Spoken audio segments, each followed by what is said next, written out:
Alors ici, là, c'est ici que la digue a cédé. Richard Lauzon revient à l'occasion à Sainte-Marthe-sur-le-Lac. Je revois l'eau qui est montée ici. Les souvenirs rejaillissent quand il revoit le quartier où il a élevé ses enfants. Ça, c'est la maison que j'avais bâtie pour mon père. Une maison qu'il a revendue à perte. Il raconte son drame à son ancienne voisine qu'il croise au passage. Ils m'ont donné 133 000 pour rebâtir une maison de 2 étages. Pas capable. C'est ça, c'est une vraie farce. Il estime avoir perdu 400 000 $. Cette détresse financière l'a forcé à déménager à l'extérieur de sa petite ville. Il a dû se résigner à devenir locataire.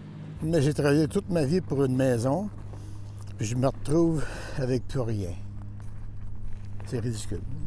Le soir du 27 avril 2019, l'impensable s'est produit. La digue qui retient le lac des Deux-Montagnes a cédé. 2000 propriétés ont été inondées. Les sinistrés reprochent aux autorités d'avoir négligé un rapport qui alertait dès 2017 des faiblesses de la digue.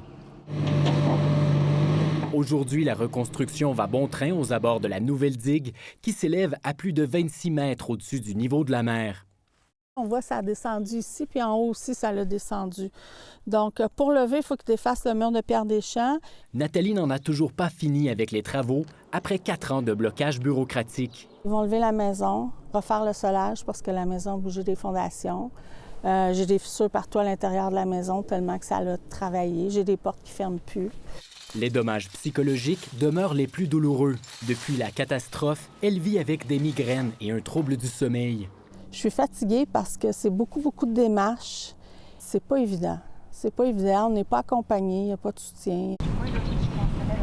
Ça a tout changé, le voisinage. Michel se souvient de ses amis pris à la gorge qui ont dû vendre leur terrain. De nouveaux habitants les ont remplacés, mais son cercle social s'est effrité.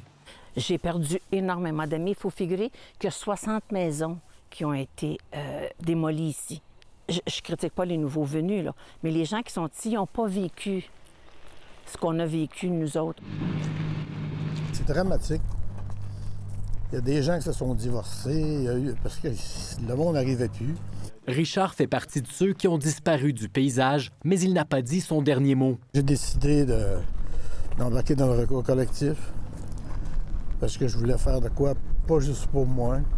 Je voulais le faire pour tout le monde. Il fallait quelqu'un qui le fasse. Lueur d'espoir, son action collective a finalement été autorisée par un juge. Un pas de plus pour obtenir une réparation qui ne ramènera toutefois pas les maisons perdues. Ici Jean-Philippe Hughes, Radio-Canada, Sainte-Marthe-sur-le-Lac.